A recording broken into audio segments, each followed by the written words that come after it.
If you want to be happy and wealthy for the rest of your life and do it the way God intended you to do it, understand this lesson and really take it to heart. Understand success is not what you pursue, it's what you attract. However, you do not attract what you want, you attract what you are. For the past year, I've been focused on this one lesson, and the reason it's worked so well for me and will for you too is because it can be broken up into two very simple parts that lay the foundation for growth, for extreme explosion. The first one being, the first part, is to delete your backup plan. Now, for this part and the next part, it's all about becoming attractive to the things you want to achieve. So if you want success, if you want to be happy, if you want to be wealthy, you need to be attractive to happiness, be attractive to wealth, be attractive to success. If you were success, would you want to hang around you? That's really the question you need to answer. And the first step to doing that is deleting your backup plan, because I'll tell you this, there is nothing less attractive to somebody or something than somebody who can't control their eyes, somebody who has shiny object syndrome. If you're trying to build a business and you're looking at every shiny object, you're chasing one this way and you start running that way, and then, well, wait, there's one over there, and so you start chasing that one, and then you start chasing the next one, and you never actually pick up the shiny object, you are the most unattractive person to any kind of business. No business is going to succeed in that way. No success is going to be attracted to that.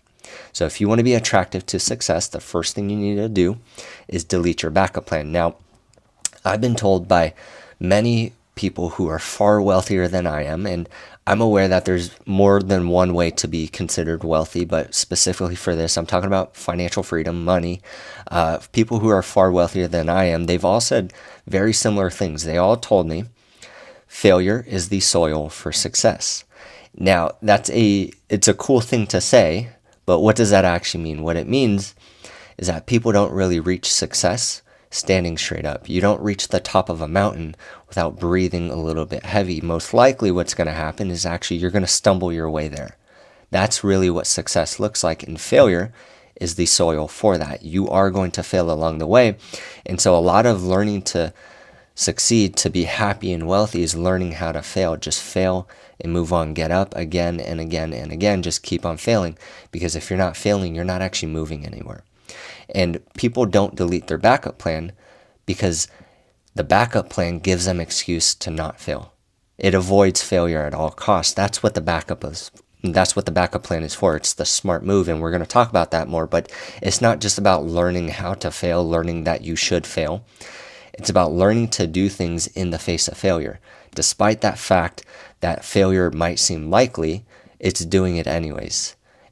Despite the fact that you don't see a way to succeed, do it anyways.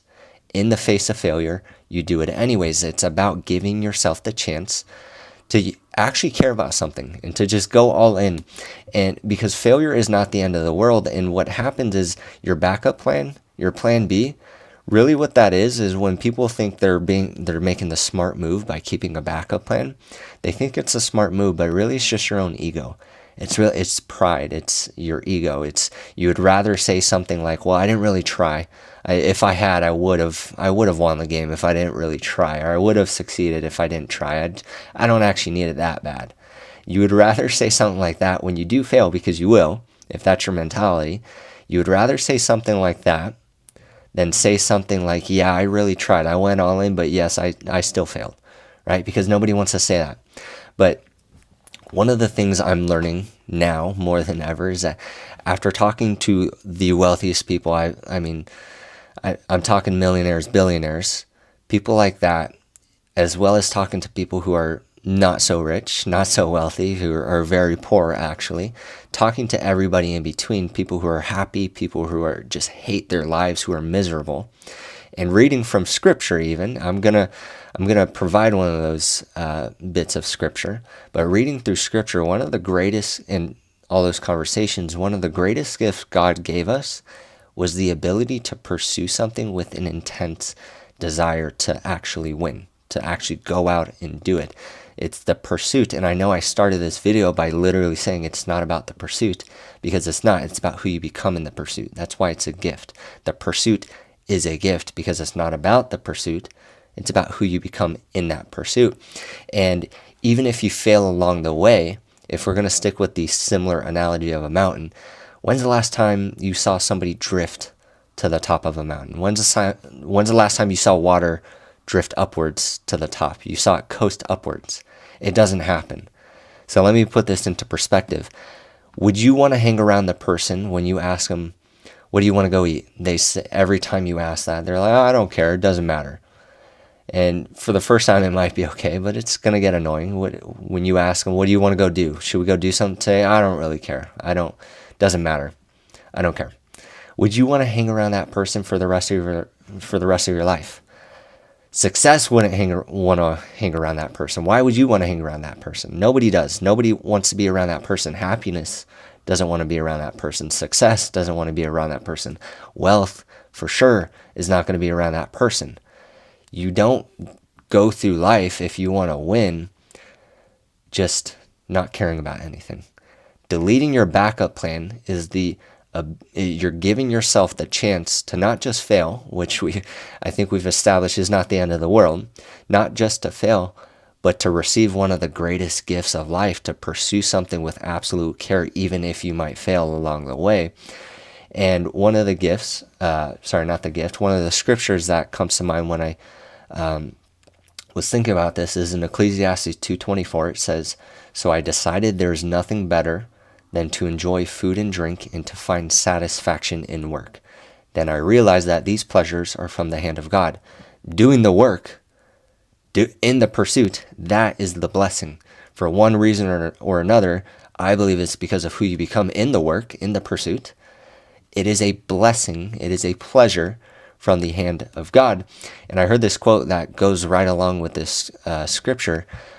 It just says what a blessing it is to pursue a challenge of your own choosing. Like, your life is so good that you're choosing a challenge. That's a blessing. It's a pursuit. It's a blessing. But you don't get to that point if you have all these backup plans, if you have plan B, because you have shiny object syndrome. You have shiny object syndrome. You're chasing one thing, but you're moving before you have the chance to fail, because you would rather say, I didn't really need that shiny object. I want that shiny object. That's really the one that I wanted. I'm going to go that way. And then before you get to the shiny object, it gets a little bit difficult. Then you go the other way. Success is not attracted to that person. It is extremely unattractive, actually. And what I'm not saying is that you should be taking unnecessary risk. I'm not saying that you should stay on the wrong train, because the longer you stay on the wrong train, the harder it is to get off, right? You don't get to the right place by staying on the wrong train. It's not what I'm saying. What I'm saying is that there is a risk for everything. No matter what you think you're doing, how safe or comfortable you think you are, there is a risk for everything. If you have a job, you might think you have stability and security, and for the time being, that might even be true. But let's think about it. What is the risk? The risk is that you don't move up in life unless somebody tells you that you can. You don't move up in life unless you receive a promotion from the job. Somebody else controls your income and your schedule. You definitely don't have freedom, right? That is the risk. It's not just all sunshine and rainbows. But speaking of sunshine and rainbows, as an entrepreneur, what is the risk for that? You definitely have risk for this. It's very unstable at the beginning, especially in the beginning. It's very unstable. As you build and build and build, it becomes more stable, but the risk up front is the instability. Of course, you're an entrepreneur, you're going to have to invest time, you're going to have to invest capital. That is a very literal risk. That's what most people consider risky. Depends on how you look at it. If you are an entrepreneur, you're going to understand what I'm saying. I don't think everybody should be an entrepreneur. I consider myself one, and this is really what it's like. I saw this somewhere else too, and if you're an entrepreneur, you'll understand what I'm saying. I would rather work 9 to 9 than ever have to work a 9 to 5. I would rather work from 9 to 9 than ever have to work a 9 to 5. If you're an entrepreneur, I'm not going to explain that, but you're going to understand that. There is a risk for everything, though. I'm not one of those people who says you have to be an entrepreneur for freedom. I do think it's the best way to get there if you're talking about financial freedom, but truthfully, it's not for everybody. But there is a risk for everything. Stability and security only get you so far. If you don't move up in life, that is your risk. It's not always the risk of what you didn't get or what you didn't lose. Sometimes it's the risk of what you didn't get.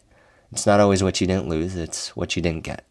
Okay, and I'm actually going to talk about that in the next half, but let me answer this first, and then we'll move to the second half of this, these two steps. But let's say you do everything right, and you delete your backup plan, and you embrace failure, and you continue to move forward. You go on, but somehow you truly do fail. Like, there is no moving forward. What happens if that actually happens? Like, what do I do then? One, I don't think that's possible. That's just my opinion. I don't think that's possible. If you don't quit, then you didn't fail. If you keep moving, then you didn't fail. But two, what do you think about this? Create a new plan A. There is never a backup plan. There is never a plan B. Create a new plan A. But again, think about this. How about this time? Revise it with a mentor. Find somebody, revise it with a leader. Find somebody who has done what you want to do. Ask them how they did it. Create a new plan A that you can go all in on. There is never a backup plan. And you might be saying, well, that's the same thing. That's just a second plan A, that's plan B. Whatever you want to call it, there's never a mentality that I have a backup. I'm doing this until I cannot do it anymore.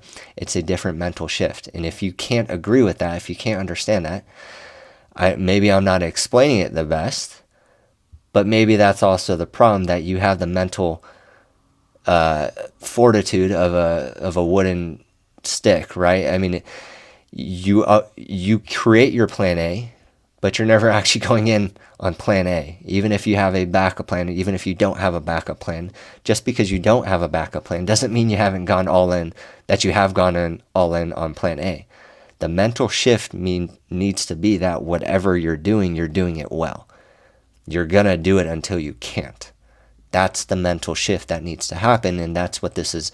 That's really the message that I'm kind of trying to get across. Create a new plan A. If you can't move forward, if plan A failed, create a new one. But whatever you're doing, do it well, do it, go all in. Care greatly, do it passionately, do it intensely. That's what I'm saying. And the reason why, really my own, my only opinion about that, or my only direction with that, is to revise it with a mentor, revise it with a somebody who's done what you wanted to do, is because they're going to give you a different perspective about your first plan, and they might even tell you, no, you didn't fail, you just need to keep going. I mean, they might truly say that, but ultimately, you shouldn't be doing this alone. You shouldn't be doing anything alone. We weren't created in this life. God didn't create us to be alone. Actually, the first bad thing he saw on earth was that Adam was alone. He created Eve because it was the first bad thing that he saw, that man was alone. You shouldn't be going through this alone. In fact, your goal should be so big that it takes a team to accomplish it. Think of any historical figure, your favorite one, or, I mean, yeah, let's pick your favorite one, not your least favorite. Pick your favorite historical character, or somebody who you think will be a historical character today. Pick somebody, whoever came to your mind, they didn't get there alone. MLK did not get there alone. He's the one that you know, but he had a support group. Whoever you think in your mind, any historical character, any celebrity, any professional athlete, the greatest, whoever you think is the GOAT, they didn't get there on their own. You weren't created to do it on your own. You were created to do it with a team, or at least with a leader, with a mentor, and you're supposed to then go and lead somebody else. So yes, you're going to end up building a team. And people ask me, to the people who ask me, why do you recruit so many people? What's the point of that? Well, there's a million reasons, but this is number one. You should have goals so big it takes a team to accomplish it. And I'm trying to do big things. So yeah, I'm going to need a lot of people. But before I move to the next one, just understand that we are all we're all parts of one body. You're not meant to do this alone. So do it with somebody else. Help somebody else. Help you help somebody else, right? If you can't help somebody else, if you can't help yourself, you're not going to help somebody else. Okay. But let's move on. Second one. Second half of the lesson is to make decisions faster and to do it more consistently. And wow, oh yeah, no duh. Make decisions faster and do it more consistently. And this, yet again, is not about making irrational decisions. That's not what this is about. It's about doing things faster. It's about building momentum, building some kind of urgency through consistent, decisive action. Because I'm going to give you something to think about. And I mean, this is a constant thing. You're not just gonna fix it, oh, just like that. Like, now I'm consistently decisive and I do things faster. It's a habit that you build, and you need to stay on top of it. I used to be the kind of person like, oh, okay, I need to make a phone call. Let me call him tomorrow. For what? Call him now. Like, what's the point of doing it tomorrow? Just make decisions faster. If you can do it now and it should be done today, then do it today. I think what separates most people who really do succeed, who is the people who are attractive to success, are just the people who get things done. That's it. As simple as that is, it's the people who get things done, because no matter how long you wait to make a decision, you're going to be wrong most of the time. So you might as well make the decisions faster, get them out of the way so that you can get to the right ones. And let me give you some logic to it, because up until now, that's just my opinion, okay? But let me give you some logic to it. If you take one penny, and I'm sure you've probably heard of this, I don't know, it's not a story, it's just math. But if you take one penny, and for 30 days, the next 30 days, you double it every single day. So on day 1, you have 1 penny. On day 2, you have 2. On day 3, you have 4. So it doubles every day until day 30. You have a little over $5.36 million. Okay, if you haven't seen that math before, just look it up. What happens if you double a penny for 30 days? You'll see all these graphics. People like to post it on Instagram, so I'm sure you've seen it. But if you double a penny for every day for 30 days, starting on day 1, day 2, day 3, you end up with about $5.36 million. And I'm going to blow your mind. If it's doubling every day, on day 31, you got over $10 million, because 5.3 turns into 10. That is the power of consistent, decisive action. And the scripture that comes to mind for this one is in Proverbs 21:5. Good planning and hard work lead to prosperity, but hasty shortcuts lead to poverty. Now, that's very clear. There's no really deeper meaning behind that. Good planning and hard work leads to prosperity. So I'm going to give you something I think we've all heard, if you double a penny for 30 days, it turns into 5 million. But I don't think enough people point out the fact that what happens if you stopped on day 15? Because most people would think it's logical that if we have on day 30, we have $5.3 million. On day 15, we have half. That's not how it works. If you don't have consistent, decisive action for a long period of time, you never hit $5.3 million. On day 15, you only have $163. That's because you interrupted the momentum. You interrupted the growth. This is about building momentum and urgency through consistent, decisive action. If you got shiny object syndrome, that's what you're doing. And so I said I was going to come back to this when I said it's not always about what you didn't. It's not always about what you lost. It's about what you didn't get. You didn't gain $163. You lost out on $5.3 million. That was your risk here. See what I'm saying? There's a risk for everything, and good things happen when you move at all, but better things happen when you do it for a longer period of time. That's just logic. That's just how it works. If a plane will never take off if it keeps stopping in the middle of its takeoff. It will never leave the ground if it keeps stopping in the middle of its takeoff. A penny never hits $5 million if you keep stopping in the middle of its takeoff. It's only $163. And I read a book a little while ago. I'm sure you've heard of this one as well. It's called Atomic Habits. It was one of the required book readings in one of our elite trainings that we have in our business. Atomic Habits. I read that last year. And my biggest takeaway from the entire book, maybe that's just my memory, or my lack of memory. My biggest takeaway for the entire book was that anything greater than 0 has a chance to grow. And if you weren't absolutely amazed by that, you might not have understood it. Anything greater than 0 has a chance to grow. The entire book is about how little changes every single day leads to a massive explosion. 1 penny is only 1 penny away from 0. But if we change it a little bit, just a little bit, anything greater than 0 can grow. But we're only 1 penny away from 0. and we still hit $5.3 million. What happens if we take 1 penny away? It's not that much less than 1 penny. But if you try to double 0 pennies, guess what you have on day 30? You got 0 pennies. You got $0. Anything greater than 0 has a chance to grow. And one of the stories in that book that was used to illustrate this topic was of a British cycling team. And I know nothing about cycling. I can ride a bike, but I don't know anything about it. But I'm just going to give you the outline.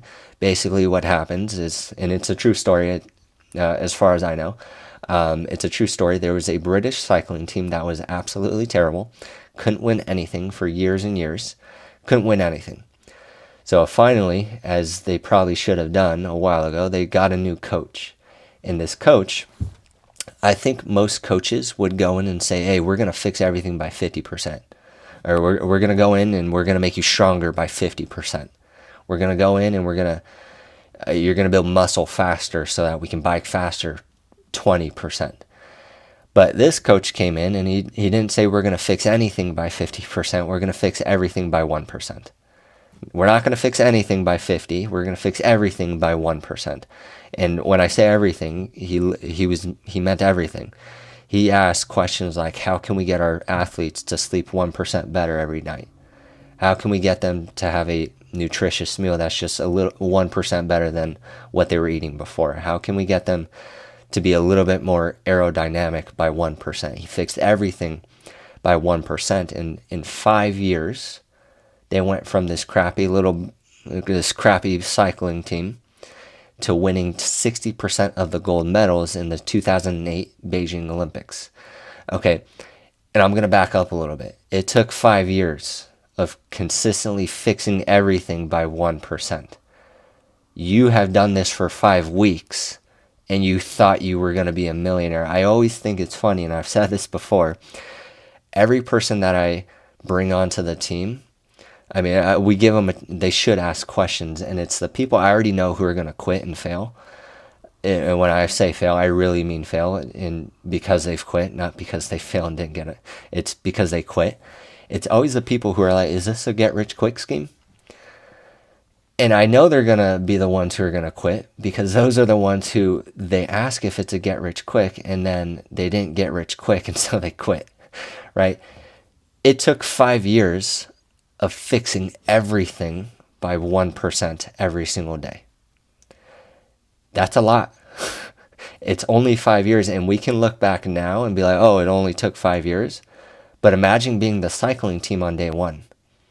How much faith would you have had if you're going to fix everything by 1%? That doesn't make any sense. But anything greater than 0, as long as it can be consistent, has a chance to explode.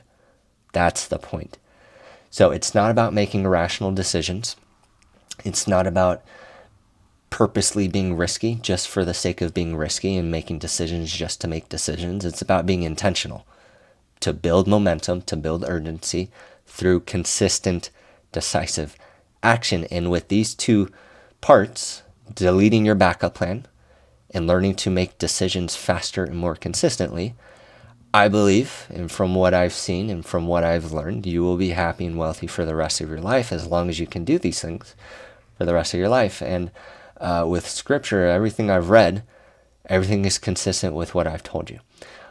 If I actually came up with a couple of other points to talk about today, but I thought these two were the main ones and they were the foundational ones. But if you do want to see some other points, I can include those in another video. But I can only know that as long as you let me know in the comments. So like, comment, subscribe, you know the drill. I will see you guys in the next video. Bye.